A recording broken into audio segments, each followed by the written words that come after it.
afternoon. I'm going to go ahead and get started. Oh, and Teams wants me to let you know again that this is recorded for to make sure we're not violating any privacy or anything. And but I'm going to hop right in for the sake of time. Excuse me. I'm going to share my screen.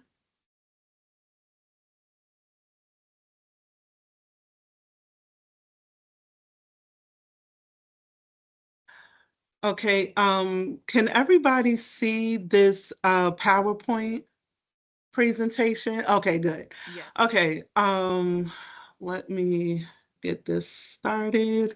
Okay, so what I did is a needs assessment for the school, and the needs assessment, I used the data that we collect from the teacher working conditions survey, as well as the best practices for teacher leadership survey, Whitaker 2011. So the first thing I want to share is this best practices for teacher empowerment school leadership survey. And the main reason why I wanted to start off with this is because a lot of the people that is in this meeting was in the previous meeting at the last school year when I first handed out that survey. I'm sorry, somebody, there we go. Okay. Um, am I still sharing my screen? Okay. I just had to admit somebody. That's the only reason why I asked. But a lot of people that are in this meeting right now was also in the first meeting that I did, which was at the end of the 2024-2025 school year, in which I administered this survey and I went over the results and, went over some of the things we could do to improve the results. I handed out that same survey again for this school year, and the results are very different. And I do take into an account of the results being different is because there's a lot of new people in the building as opposed to last year. There was a lot more seasoned people in the building. But one of the things that really stood out to me was the question that the teacher has input on professional development offerings. The data literally flipped. So last school year, two-thirds of the school, three-fourths of the school felt like they had, some say in what professional development was offered. And this year, only 26% felt that way. And I do attribute that to the new staff, but we are failing them if they don't know that they do have professional development input. Another thing that stood out to me was the input in the development or management of the school budget. It was already low in May of 2025, and now it went down to 0%. So last year, 12% of the staff felt like they had budget input, and now 0% of the staff have budget input. And um, I really feel that this is something that the school improvement team really can take on in facts of more informing than having like teacher input, like let them know what they can request, what they can't request, where some things of like the things we can share about the budget to be able to share. And my second data point is from the North Carolina Teaching Working Conditions Survey, which is definitely more of a broader picture because this had more of a participation rate than the Whitaker survey because this working conditions survey was not only for teachers but for other school staff like the counselors and things like that. And so I went and I analyzed the historical data, and the data, even though there was more participation in the teachers' working conditions survey, the data does match up in regards to the low numbers when it comes to teacher leadership. I just want to scroll down to assist in determining budget. Again, only 38.6% of teachers agree that they assist in determining the school budget. And that really takes a lot of teacher empowerment away when they're not able to comment, understand, or even know about the school budget. Just gonna go back here for a moment. So I identified the main like needs, the main strengths, and the top priorities. So the first thing is we have strong instructional assets. We use data, we have very good PLCs, and we have secure facilities, meaning like nobody is just not going to walk in off the street and just, roam the building. Um, but we do face critical data in equity and operational gaps. And that operational gaps does have to go into the school budget. um, Equity really goes into like our ELs because we are a dual language immersion school. Our second language is Spanish, but we have a lot of students that don't speak English or Spanish. And so that kind of leaves teachers wondering, how do I reach those students? Because there's also not like any resources or professional developments or anything offered. And also with the teacher working condition surveys, the top need is students don't have their basic needs as far as like school supplies, getting enough sleep at home. As I mentioned about a million times already, the budget. In the teacher working condition survey, a lot of teachers expressed that it wasn't enough non-instructional time due to like extra duties and things of that nature. And the teachers want a stronger administrative presence in the classroom. And so our key strengths from the teacher working conditions survey is we use a lot of data in instruction. 91% of the teachers agree that their instruction is driven by data. We have active professional collaboration, like in PLCs, 80 to 82% of the teachers felt like they were in very good PLCs. And then the infrastructure of the building, we score very high in security and internet, I don't want to say readiness, internet reliability. Like is a rare occasion our internet goes down. And then we have our priority of needs based on the data. Student basic needs, only 28% of teachers agree that students arrive with their needs met in regard to sleep and school supplies and other things like clothes goes into that factor, like being able to have clean clothes and things like that. Number two, the lack of teacher voice in budgeting. Number three, the non-instructional time. And number four, instructional leadership and trust. That falls into administration not being in classes the way that they should have been in the 2024-2025 school year.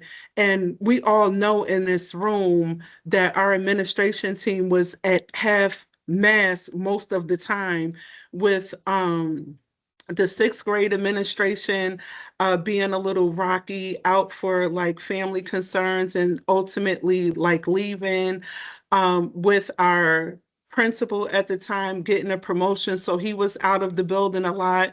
So it was really left on two administrators to keep the building running. And one of the things that suffered was the presence of administration in the classroom.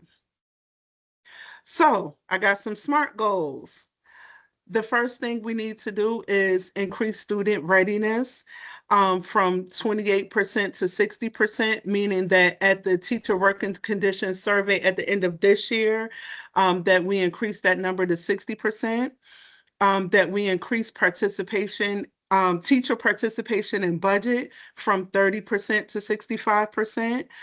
increase agreement of the sufficiency of non-instructional time from 53% to 75%.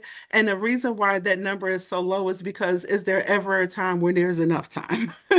But we could do better. There is definitely room for growth. And then something very important is to improve leadership visibility from 68% to 80%. And you might be thinking, well, how do you propose we get here? I'm glad you asked. The first thing we need to do is I don't know if you remember or not, but a couple of years ago, not last year, but the year before last, there was really a lot of promotion with teachers being able to request supplies. Like there was a Google form you filled out to request supplies, and then they would tell you when it's ready to pick up, from the office. That has not been very present with the turnover of the office staff.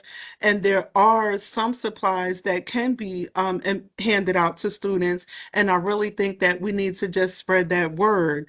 But the supplies are limited. So we really need to get back with our community partners. I know that in the beginning of the year, we used to do things like, they would come into book bag drives and pick up the basic supplies, and that's not something that happened this school year. The next thing is teacher voice. One of my recommendations is to establish a teacher budget advisory committee and run participatory budgeting pilot, meaning that there's a group of teachers, mainly the teacher leads, that meet with administration or the SIT team to just be able to spread the word about, the budget, because we don't want to add more meetings because then that's going to lead back to the non-instructional time. But I really feel like the budget is more so lack of information of how you could request funds and the input that you really do have on the budget than it is the actual input. And then time, there has to be some guaranteed days of non-instructional time. So time, of course, you want time to be able to collaborate with your PLC. You want time to be able to disaggregate the data. Like there's certain things that we just have to do, we can't get out of. But for the other 3 days, to have that choice of how you spend that time, rather you spend that time collaborating or just kind of getting things, keeping things to yourself, but that time being protected. Um, and then leadership, they definitely have to step up in teacher walkthroughs. Like, thank goodness we're at full administrative staff now. I hope that you've noticed that they have been in the classrooms more, but being in the classrooms in a non-evaluative way, like just stop by, sit down, 10, 15 minutes, get the feel of my classroom, see what's going on. So when I do come to you with a concern, you can kind of already sense, that my concern is valid, and or even stop the concerns before it even becomes a concern just by your presence being in the classroom. And so for the implement I'm getting tongue tied. The implementation timeline, um, in the near future, definitely before December, reach out to community partners to get that supply closet built up, especially with us not starting the school year with those notebooks and pencils and things, and having protected planning blocks. Like, and when I say planning blocks, individual planning blocks, not collaborative planning blocks, because the collaboration I feel like we got down, pretty good. And then 3 to 6 months actually pass out the supplies collected from the community closet, really get that teacher advisory board with the budgeting, and to not just begin the walkthroughs for administration, but really for them to be on a regular cycle uh, during those 3 to 6 months. And then when we talk about the longer goals, we have to figure out how do we scale the success of the pilots. Like, our students coming to class more prepared because we have more supplies to get them? Or is it less impactful because we are able to supply those needs? And to formalize documentation of the embedded practices in our school improvement plan. And so the monitoring and success indicators. So with the monthly metrics, the supply distribution, with the students served, and the T-BAC is the Teacher Advisory Committee for the budgeting, and that participation rate in regard to how many of those lead teachers show up to those like budget meetings, those school improvement meetings, and things like that, even if that's something we talk about in the beginning and release them before the rest of the meeting continues. And then the highlight comes the number of teacher proposals, like how after the knowledge of the budget, now how many teachers are requesting funds? Because the thing is that you may not be able to get it right now because the budget is basically solidified, but to be able to get that proposal going to have it ready for the next school year's budget. And then having that protected planning time. So even if it can't be like the solid 3 days, you can say, hey, this first 30 minutes, this first 45 minutes, we're not scheduling any parent meetings, we're not doing any staff meetings, things of that particular nature. And then the qualitative, the teacher focus groups, and community partner feedbacks. And that is the end of my needs assessment and my proposal. Are there any questions? Ms. Greene. Okay, I'm going to stop recording at this Ms. time. Greene, Yes.